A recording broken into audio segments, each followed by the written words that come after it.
Welcome to Business Innovators Radio, featuring industry influencers and trendsetters sharing proven strategies to help you build a better life right now. Hello and welcome to the show. I'm your host, Janet Vassell. Our topic today is local political marketing, and my guest is Tamara, Tami, Patzer. I think I said that wrong. I think it's Tamara. Let me tell you a little bit about Tami. That's the easier one. She's an award-winning journalist and internet marketing expert specializing in local political marketing campaigns using political digital marketing strategies that help get candidates elected using what she calls the pillars of Authority Omnipresence. Tami is a popular host at iHeart Radio's Business Innovators Radio, and she also produces a variety of online radio programs for professionals, thought leaders, and innovators. She is also the creator of Vote Radio Show, and this is a non-partisan program that's designed to help voters learn about local candidates so they can make wise voting decisions. Welcome, Tami. Well, thank you so much, Janet. I appreciate you inviting me to the show. Let's get right into it. Tell me more about this idea, the importance of using digital strategies for local political marketing. Well, think about President Barack Obama. Back in 2008, I was actually teaching at the University of South Florida, and I watched all of my students just get electrified by Barack Obama. And I was watching them, and it was all about the fact that he was using social media. And in fact, in 2008, many people who had never voted before voted, and they attributed that to his big social media campaigns. Then again, 2012, he won a second term. Again, he really knows how to use social media and digital marketing to his advantage. So look at today, and today, even more so than back in 2008, we have more avenues to use digital marketing. It's not only about Facebook or Twitter,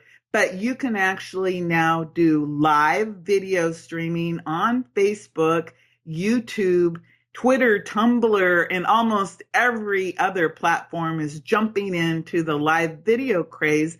But digital marketing is the perfect complement to traditional political marketing that most local politicians use. Most local politicians, for example, they know how to go to the community picnic and shake a lot of hands. They know about kissing babies, if you want to call it that, where you're actually right there talking to the voters. And of course, they know the power of telephone and direct mail. And they've used newspaper advertising, magazine advertising, and brochures. So I'm not saying dismiss traditional marketing, but I'm saying you really must add digital marketing to your mix because you can pinpoint the exact voter whom you want to have come in and vote for you. And I should tell the audience, if you're not in the U.S., here in the U.S., elections are going on all year. We have primary elections. We have general elections every year. Sometimes we have special elections to fill in a seat. And of course, every 4 years, we're having the presidential elections. So there are always candidates preparing to run or running. So this is a year-round positioning that a candidate would want to be doing. So who is it that you help? I really like to help the local politician. That could be a judge, for example, city council, school board, county commissioners, tax collectors, sheriffs, clerk of the court, state senate, state house. I would look at those people as being our local representatives. Those are the people I can really help because they can get the same type of coverage that a multimillionaire presidential candidate can get at a local level with a much smaller budget. In the digital media space. Yes. Yeah. Well, then what would a successful online campaign look like? A successful online campaign would look very much like any local business campaign. You'd want to start with a dynamic website. And when I use the term dynamic, I mean you want your website to be something that somebody can access with their mobile phone or a tablet or a smart device. It would include video.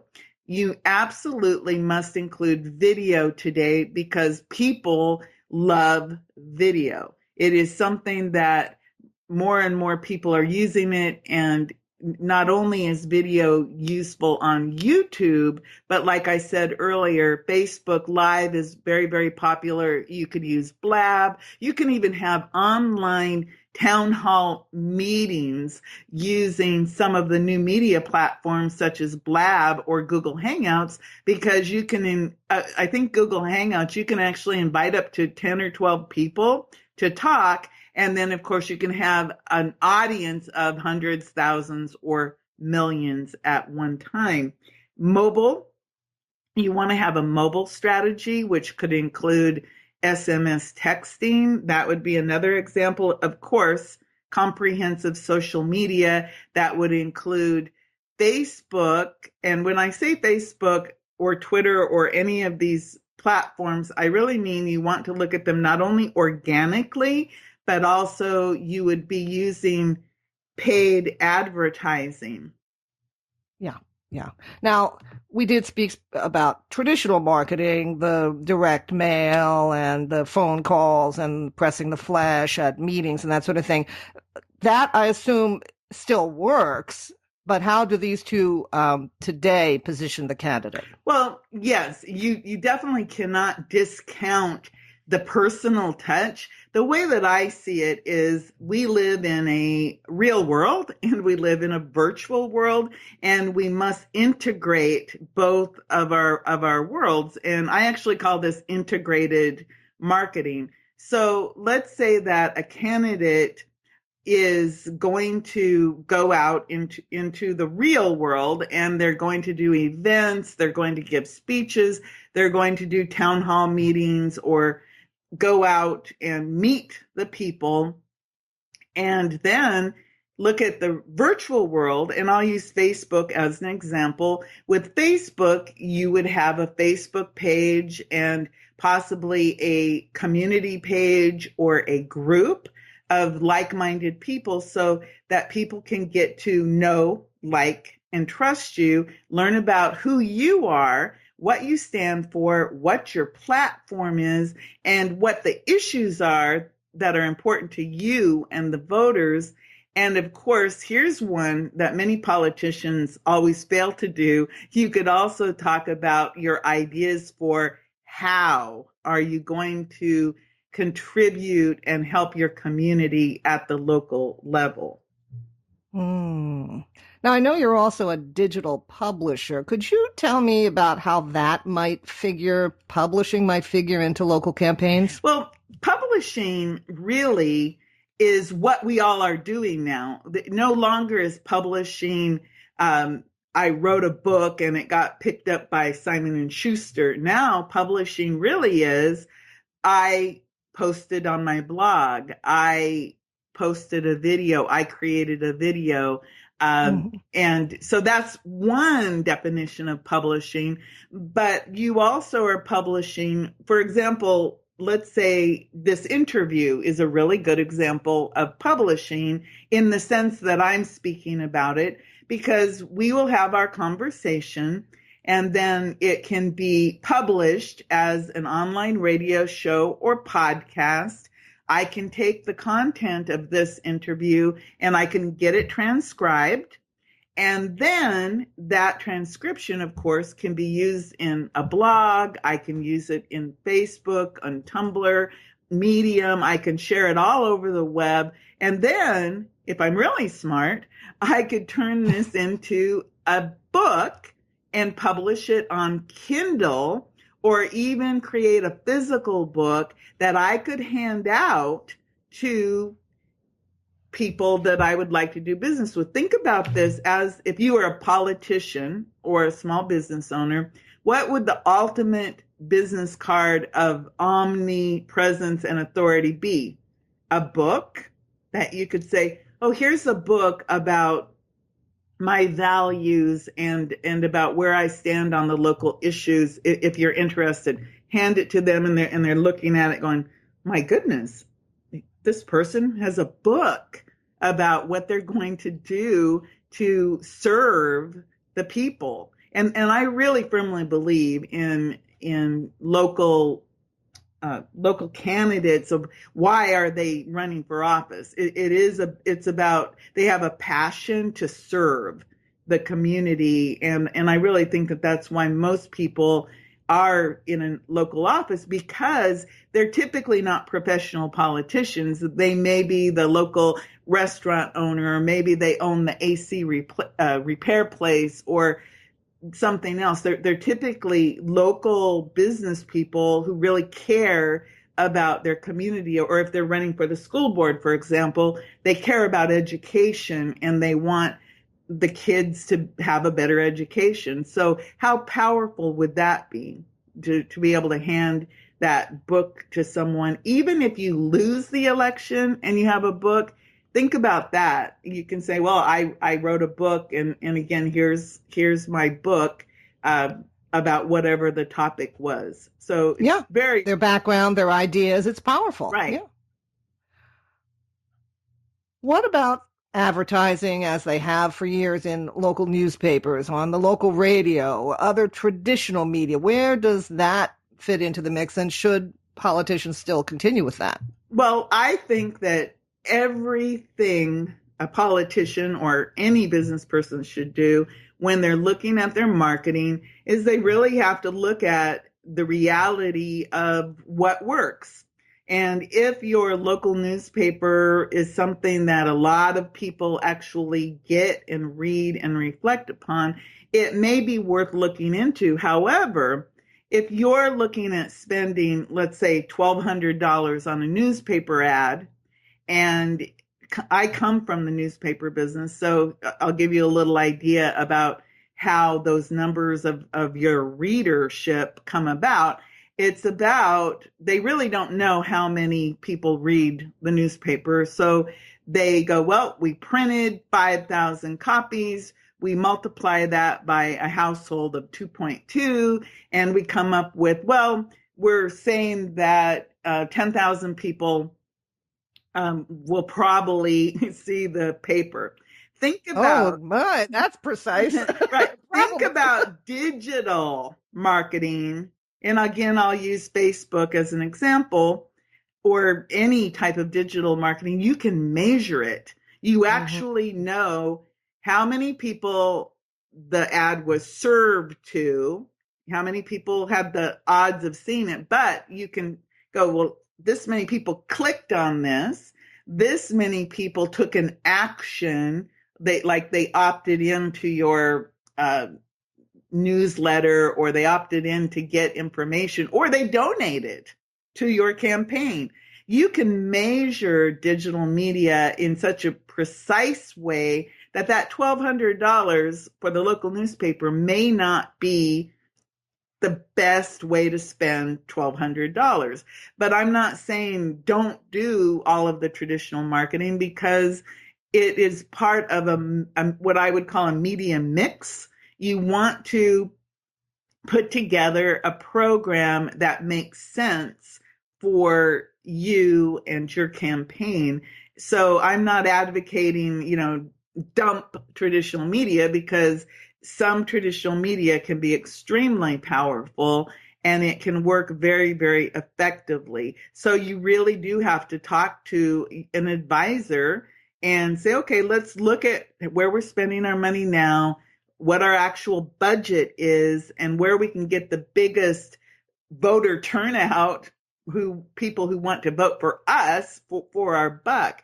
And it is really interesting. For example, Facebook and programmatic advertising and retargeting. Think about this with retargeting, for example.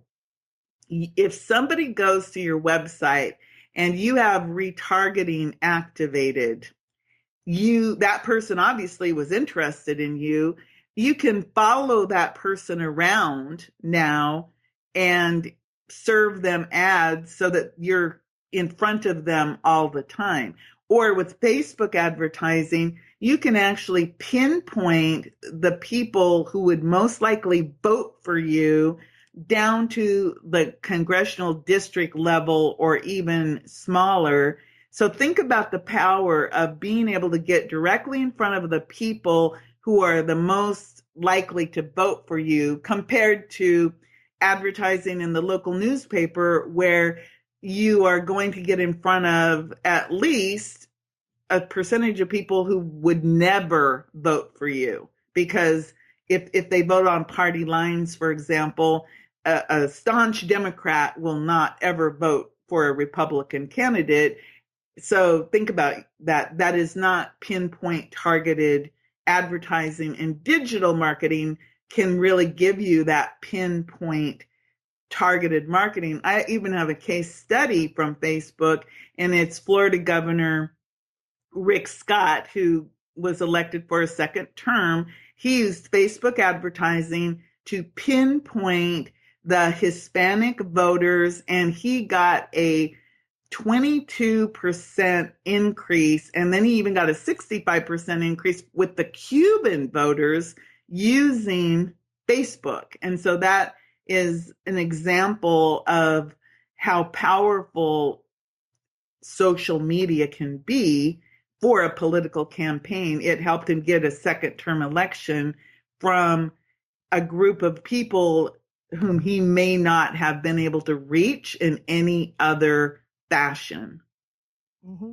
So there are two things that I see here. One is because you have the way of measuring so precisely and niching down, if you will, to get very specifically targeted audiences, you have a really good handle on your return on investment. So as we were talking about the newspaper, maybe it's $1,200, but it's kind of a spray and pray. We don't know how many people looked at something. We don't know how many people acted, but we will know that in the digital space. And the other thing I wanted to say is, people have probably seen retargeting in action, but they may not know what it is. So in a general way, what do we mean when we're talking about Facebook or other retargeting? Basically, what retargeting is, if you remember the book, what was it, Animal Farm or 1984, Big Brother? No, not really. What retargeting is, and programmatic advertising also, or micro-targeting, what it really is, it is that you're able to target a specific person, and what happens is a pixel or a little piece of code is actually dropped when that person goes to visit either an ad that you have or a website, and then you're able to serve ads up to them again, no matter where they go. Here's a prime example. I belong to a group online called Spark People, and I had been looking at some type of automated telephone calling system, and there I am writing down what I ate today, and all of a sudden there's an ad for this automated telephone system that popped up somewhere else while you were still online. Right. Yeah. And so I'm going, why is it in my Spark People, number one? Because think about it, totally unrelated. That's what retargeting is. It's basically that you are followed around on the web and you'll keep seeing this name again and again and again. So what it does is it creates recognition. And of course, in the political scene, name recognition can mean the difference between somebody voting for you or not, because if they get to the voters booth and they have not made their decision yet about the person they want to elect, so maybe they're presented with 4 different names. It's like, oh, I don't know that guy. I don't know that guy. Oh, I remember that person. Right. And maybe they were just on their phone before they went in. And sure enough, there that name popped up. Right. And then it's top of mind awareness. There they are in the booth. And because this retargeting can also spur action. Correct. I mean, it could be as basic as I'm looking at shoes and then I leave that site and I'm going somewhere else. Well, those shoes that I was looking at keep popping up here and there and kind of tickling my mind like, oh, you looked at those shoes. Do you really want them? Why don't you buy them? You know? Exactly. And again, everything that we are talking about today related to political marketing, just delete the word political and put in business or professional or local marketing. Digital marketing should be a part of every marketing mix. So it's really important that our listeners do get that. Yes, this is a fabulous way for politicians, local politicians, to market for their campaigns. But even if you're listening and you're not in politics, listen to what we're talking about, because these are all things you should be using to get out in front of your clients, customers, and prospective customers and clients. Yeah, these are tactics that can be used anywhere. Back to the social media platforms, there are so many platforms. And of course, an advisor would help a candidate figure out what were the best targeted platforms for them. But do you have kind of a general idea about which platforms a local political figure would want to use more and why? Well, definitely Facebook. Why? We have more than 1 billion people. Facebook actually has a lot of demographic information, and they actually have put together some phenomenal political information, and so that you can actually use it, like I said, to pinpoint your ideal potential voters. And so Facebook would definitely be one. YouTube is very powerful. Again, people need to use video as a foundation of what I call content brand strategy, because not only can you do live videos, but you can also do just recorded pieces, videos. And think about this. If you answer frequently asked questions, should ask questions, you talk about yourself, you talk about your platform, you talk about everything you can think of to tell your potential voters about you, and they can watch your videos. And like I said, then you take that content and repurpose it into text and blog posts. You can use the audio also, so that people can download the audio portion only. And so they might be listening to you answer questions while they're at the gym, on the treadmill, or they can watch the video and they can see your face and your hand movements, and they can really get to know you by the use of video. And it is such a powerful tool that it amazes me how many people don't get how valuable it is, because they have a misconception of, oh, I don't like my voice, I don't like the way I look. Well, the reality is, folks, is people see you every day, and it doesn't matter. That's the way you look, and that's the way you sound. So it's really about the message. If you really sincerely want to serve as a local politician or serve, you must get the message out, and video is going to be the way to do it. And again, Facebook is on board with live video. Twitter is expanding how long your videos can be. Tumblr's on board.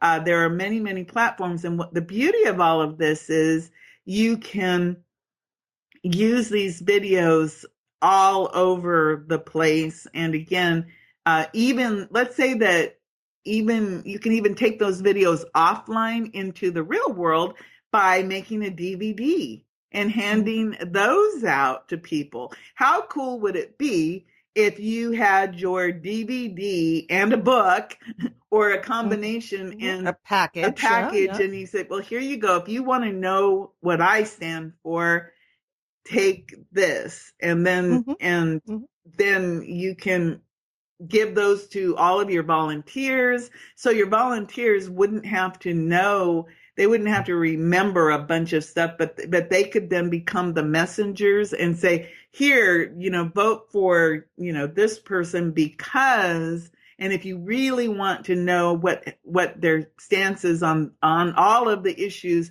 they've answered all the questions in this book and or this DVD. And how powerful would that be? It's very similar to the traditional media kit that publicists used to prepare for journalists. But now this can come out right into the public, where the individual doesn't just hand that out to the traditional media. Anyone can have access to that information and evaluate it. Right. And the beauty of all this is it's with print on demand or create on demand. You don't have to spend thousands and thousands of dollars of like, for example, brochures that people may or may not read, but you could say, well, I'm going to go to an event and they told me, there'll be 100 people there. Boom. You can create 100 of something and have it ready to go so that you can actually control your costs. And then at the end of the campaign, you're not going to have thousands of books or thousands of DVDs or thousands left over, a garage full of books. Yeah. Right? So the days of having to spend thousands of dollars to buy, things in minimums are over. The minimum is one. Oh. The minimum is one. Think how powerful that is.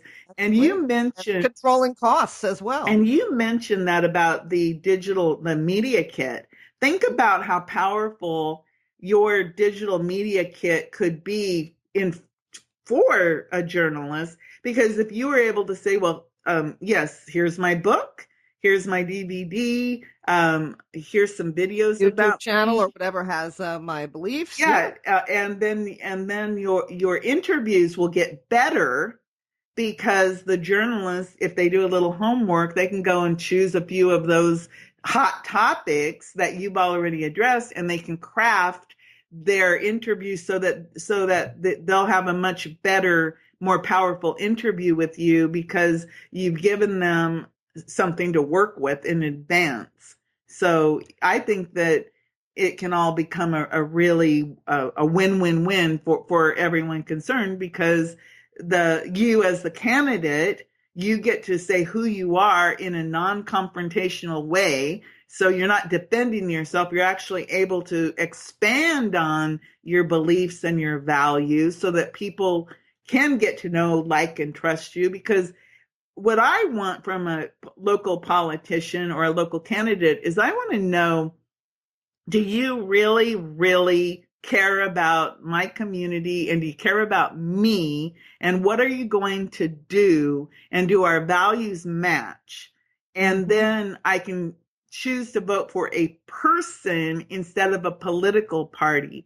Because there are some people, like I said earlier, some people will just vote strictly down a party line, but more and more people will actually vote for a person based on values, and if they feel that person will actually be of service to the community. And I think that's important.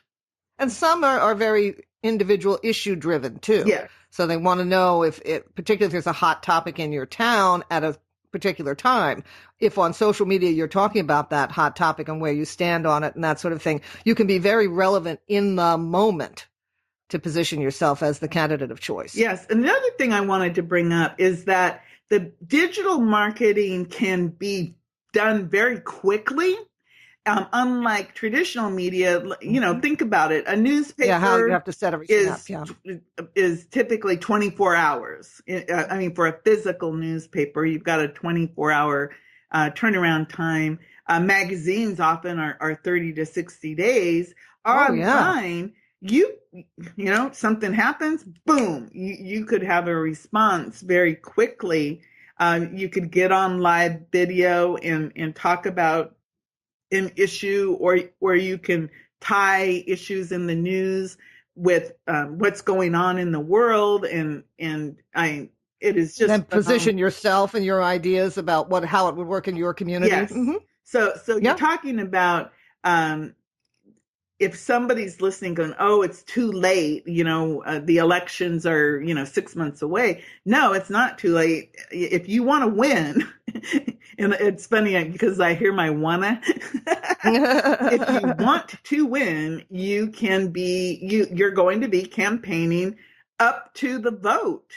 Yes, And and you can get this ramped up very yes, quickly. and it's really important that you see the potential. And again, I used Barack Obama. He's a prime example. And of course, I can use another. I don't want to go along party lines, so I'll use our Republican example, Donald Trump. Uh, and I firmly this is what I really believe, because I looked at Donald Trump and I said, how did Donald Trump become a nominee for the president of the United States? So I thought about it and I said, Donald Trump has been working on this for many, many years. Look at how he used The Apprentice to get into the homes of the American public every Sunday. It ran for about 11 years. And every Sunday, Donald Trump positioned himself at the head of the table with his advisors to the left, his advisors to the right, and then all of the apprentices in front of him, where he had to make the tough decision of saying, you're fired. So he positioned himself as a leader who had to make tough decisions, even though it was, The Apprentice. No matter what your political beliefs are, though, that's exactly the media branding, the media authority positioning that anyone in the public eye can use to become more visible and more credible. Yes, and television is still Huge. perceived to be one of the most credible mediums there are. Yep. So never discount the power of television, and don't discount the power of terrestrial radio either, because again, there are some, you have to look at the big picture of our demographics across the United States and around the world in terms of age, and some people are still avid newspaper readers even. So you really do have to look at everything when you're doing this campaign. But Donald Trump, think about it again, 11 years, and then the people grew to know, like, and trust him. And I really believe that's why he had such a support across the United States by a lot of average people. And Bernie Sanders is another example on the other side of somebody who is like, who's Bernie Sanders? I mean, seriously, I remember saying that to myself.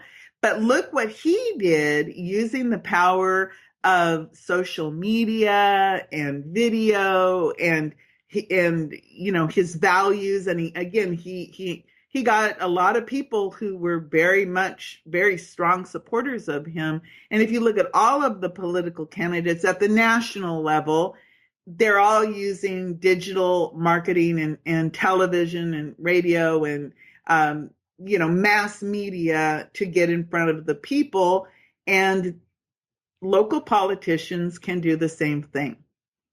So you and I could talk about all the different avenues that people can use in the digital world forever, but of course the clock is ticking. So I wanted to ask you to tell me a little bit more about your Vote radio show and how candidates can be interviewed on that show. Thank you for asking. Vote radio show is actually, it was an idea, and you want to know how it came about. It was because I was like, well, gee, I really like to listen to the person. And I don't care if they're a Democrat or a Republican or what their party line is, but I would like to give the local candidates, the opportunity to talk about who they are, what they stand for, what their values are, so that the voter can make a wise decision about whom they're going to vote for. So Vote Radio Show came about from my own desire to provide a forum for local candidates to tell their story so that voters can make a wise decision. And the beauty of that is that I do the interviews and I'll ask them, all kinds of questions that voters want to know about them. It's not done in a confrontational way, so they're able to tell their story and who they are. And again, I think a vote radio show is an opportunity for local candidates to get in front of the voters so they can tell their story. And if they'd like to be a guest, they can go to guestvoteradio@gmail.com and just say they want more information, guestvoteradio@gmail.com, and they can get more information about how it works. And the thing about the Vote Radio show is when I do the interviews, I can do the interviews using audio only or video and audio. So think about the power of that. They will actually be able to have a video that that they could use after the fact also. Wow. So that's an excellent segue. You've told them how they can get in touch with you if they're local candidates interested in these kinds of digital media awareness campaigns. Where can people find out more about you? About me? Well, they can always look me up on LinkedIn. It's under Tamara Patzer, Tamara Patzer, Patzer. I'll tell you why I like to send people to LinkedIn, because I have a lot of samples and examples of what I do and how I help people there. And it's just kind of gives you a big picture of my background. And then, of course, they can also find me on Facebook under Tamara Patzer, also Tamara Patzer. And they can send me an email to Tami, Tami, socialmedia@gmail.com. And if they really, really, really want to look at more information, they can go to my website, newmediamash.com. That's NEW mediamash.com, and they can look at all kinds of information about services I provide there. Because you know digital media and you're all over the place in digital media. If you look up political marketing with my name, you will actually find quite a bit of information. I've done some little short 3 to 5 minute videos where I talk about the power of, for example, I have 7 tips for using Facebook for your campaign. That's one video I did recently. I talk about, why digital marketing is important. And these are little short 5-minute videos so that you can get just little snippets of ideas so that it's not so overwhelming to think about. But I also offer a free consultation or a free strategy session where yes, and that's where people can really decide. And that's good. When we do that, I can say, okay, well, what are your goals? What are your goals? And then we look at it and say, oh, okay, well, digital media could probably be a benefit to you, or, well, maybe you should focus in this direction. I give solid, sound advice about what I see, because I actually will look at somebody's online presence, and that's one of my actual gifts, is I can look at someone's online presence and I can see holes or gaps, or I can see what I call hidden digital gold, that it's where they have these digital assets, but they didn't ever realize how they could leverage them. And I can tell them, oh, well, look at this, and then pull all that digital gold out so that they could actually be sitting on a gold mine of content and not even know it. Not realize it, right. And that's really valuable, because I can imagine someone listening to this episode and thinking, oh my gosh, I'm so overwhelmed about retargeting and Facebook and email and what do I do? What do I do? Talk to Tami. That's what you do. Or talk to an expert who can help you find that digital gold and the digital assets that you may already have and just not be maximizing.